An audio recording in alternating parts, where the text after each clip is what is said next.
Sa alam ko before, ganun talaga siya. Kasi pag nasa Samal siya, parang, kumbaga, may driver siya, may owner type jeep, parang rat patrol within the island. Sinabi niya rito, and I'll ask Senator Cayetano to continue with this, sinabi niya rito, kilala ka niya na ang pagkakilala niya sa iyo ay hindi lang driver, ngunit malapit kay Mayor Duterte. Opo. Aha. Oo. Totoo yun. Alright. Ano totoo? Matapit ka kay Mayor Duterte? Kilala kami ni Mayor Duterte, fiscal pa siya, Your Honor. Aha. Nung fiscal pa siya? Fiscal pa siya. So pinaka-assign ka doon ng hepe ng sino nagpa-assign sa'yo doon? Kay Mayor Duterte, kay Fiscal Duterte. Fiscal, hindi ako nasa as friend, parang kaibigan kami, Your Honor. Magkaibigan kayo? Kaibigan kami. Alright. Before fiscal pa siya, year 1979. Aha. Alright. Mayor, Senator Cayetano? I wish I had the Mayor Cayetano here because she's more lovely than Senator Cayetano. I also wish he was here. Thank you, Mr. Chair. Mr. Chair, actually, it's only to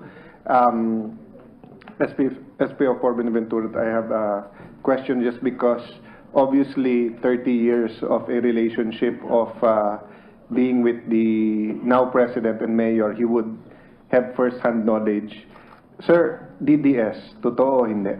Hindi po. Wala po DDS. And when I say DDS, Davao Death Squad. Yes po.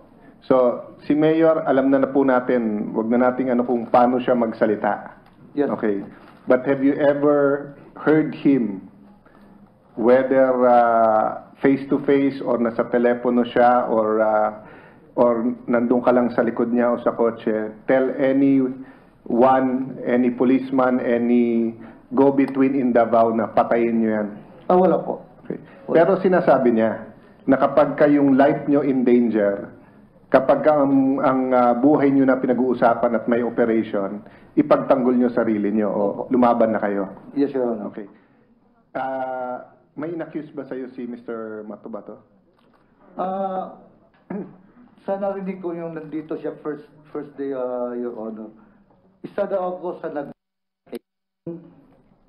yung isang DI, dance instructor. Sa narinig ko po yun. So, totoo po, hindi? Hindi po. Okay. Hindi po. Hindi ko alam kung hindi po. Hindi ko alam. Hindi po totoo. Hindi po totoo. So, you had nothing to do with yung pagpatay kay Mr. King? Wala po. And dun po sa DI, kung meron man pong DI na napatay, wala po. Wala po kayong kilalaman? Wala po dahil ang assignment ko po talaga is with the mayor. Doon lang ako sa kay mayor. Security driver. In a sense, parang... Purpose lang ako doon, Your Honor. Parang din kay Secretary Bongo, kung nasaan si Mayor, nandun ka? As a security driver before, ako din may hawak ng yung mga lakad ni Mayor. And lastly, Mr. Chair, just because there seems some insinuation or some testimony, I'm not saying it's a negative insinuation, na parang code name yung Charlie Mike. But during the campaign, I'm not a witness here, no? But during the campaign, everyone from Davao and all the old friends of Mayor Duterte called him CM. So I just want, but I don't want to testify. So sa iyo ko itatanong, sir, no? Yung mga empleyado, malalapit, abogado ni Mayor, mga kaibigan na madalas doon, mga nakakasama niya sa After Dark, ano madalas na tawag sa kanya? Mayor. Mayor, ano pa? Kasi yung Charlie Mike, Your Honor, kasi noon ang ginagamit namin is radio. That's right. Oh. Charlie Mike. So, Mayor, meron din tumatawag na Mayor Roddy. Mayor Roddy po. Meron din CM. CM. Oh. So, that's all, Mr. Chair. As to the others, Mr. Chair, I have one question, if I may. Si Matubato ba ever tried to make contact with you? No, Your Honor. When was the last time you had a conversation with Matubato? Wala talaga kaming contact, Your Honor. Minsan makita ko lang siya, mapadaan ako minsan sa... Gano'n lang kayo? Yung minsan makita ko lang siya sa Samal, gano'n. Parang, hi, gano'n lang. Nakakalapit ba siya kay Mayor Duterte? No. Kaya nakinig ako sa mga kuha niya, Your Honor, na pinatawag siya ni Mayor, kinuha siyang security. Lahat na security ni Mayor Duterte, Your Honor, lahat policemen. Bakit niya sinasabing, may katotohanan ba yung sinasabi niya na siya yung nag-security kay Paolo nung bata pa si Paolo? No, wala. Ang security ni Paolo, security po ni Paolo Yoron is a policeman. Policeman, by the name of? Bisnar. Which one? Bisnar. Bisnar. Alright. Opo. Parang kanya na, parang Muslim name. Are you a Muslim? Hindi po, Your Honor. Ilocano? Christian po, Your Honor. Ano, Catholic, Ilocano? Catholic po. Ayan, Saya. ah. Tubong Davao po. Davao. Davao. Oh, sige, okay. So, you are the security of Paolo? Hindi lang po kay Paulo, Your Honor. Sa buong pamilya po ng Duterte. Ah. Kay Inday at saka sa kapatid niyang lalaki. Alright. Including doon sa nanay nila po, Your Honor. Okay. Senator De Lima, do you have a question with this driver, with the driver of Senator?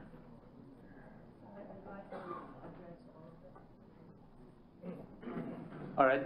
Please take the lectern. Let Senator Cayetano try to grab the microphone from you.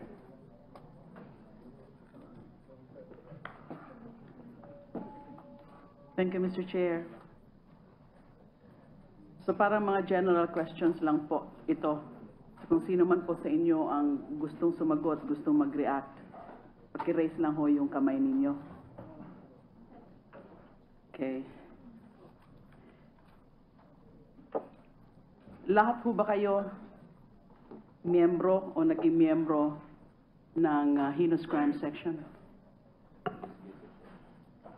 Heinous Crime Investigation Section. Yung mga naging miyembro po ng Heinous Crime Investigation Section, paki-raise your hands. Let the record state that Mr. Can you please use the microphone? Retired Police Senior Inspector Capote, sir. Your Honor.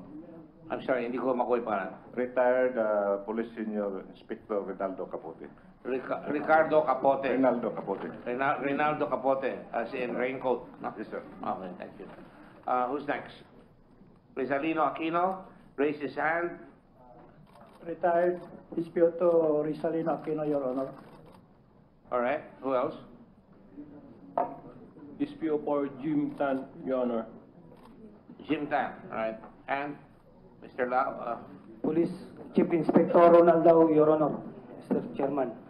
Police Chief Inspector Ronald Lau. Ronald Lau, Yes. right. And Police Chief Inspector Jesse J. Francia, Mr. Chair. can you raise your head card if you have any? J.C. Francia, all right. And who else? Yes, Arnold de Chavez. Let the record state that with respect to the question of Senator De Lima, they admit that they are members of the Heinous Crimes Investigation Unit. Yes po. Hindi po ako naging member ng Heinous Crime, Your Honor. Yeah, I didn't call you. Yung sinasabi ko po, kasi nagtanong nga po ako, sino po sa inyo ang miyembro o naging miyembro ng Heinous Crimes Investigation Section. So yung iba po sa inyo, tumaas ang kamay, yung iba hindi. Di ba? Now, kayo bang lahat ng mga miyembro o naging miyembro ng Heinous Crimes Investigation Section, kilala niyo po lahat si Mr. Matubato? Doon naman po sa mga hindi naging miyembro ng Heinous Crimes Investigation Section, kilala niyo rin siguro si Mr. Matubato. Meron ho ba dito ang hindi nakakakilala kay Mr. Matubato? Kayo po? Let the record state that SPO1 June Bisnar, sumagot nga po kayo. Kilala niyo po ba si Mr. Matubato? Hindi ko po kilala si Mr. Edgar Matubato, Your Honor. Yung kapatid niya, ay yung Pinsan. Pinsan niya. Hindi po, Your Honor. So wala kang Yung- kilalang Matubato. Wala po, Your Honor. Okay. Narinig niyo na po ba ang pangalan ni Edgar Matubato? Narinig ko na po. Kailan po? Noong nagkaroon ng inquiry dito po sa Senado. So nung hearing na lang po niyo siya nakilala? Hindi ko po nakilala. Narinig ko lang po yung pangalan niya. Narinig. So hindi niyo siya kilala, narinig niyo lang po Pwede niyo pong ilapit yung mic sa inyo. yung para pangalan hindi niyo. nahirapan.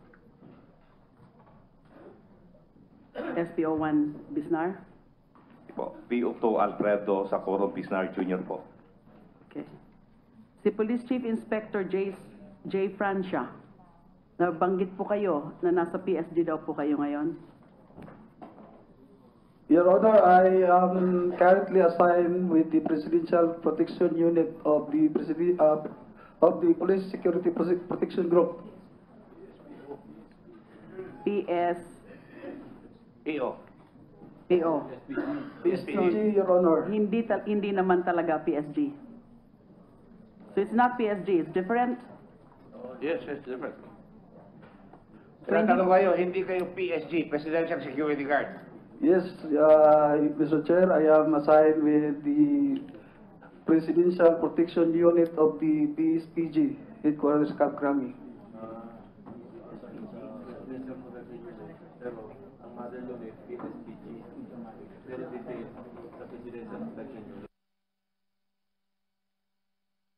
Actually, Mr. Chair, currently nag-undergo po ako ng training ng DIP Protection course sa PSG.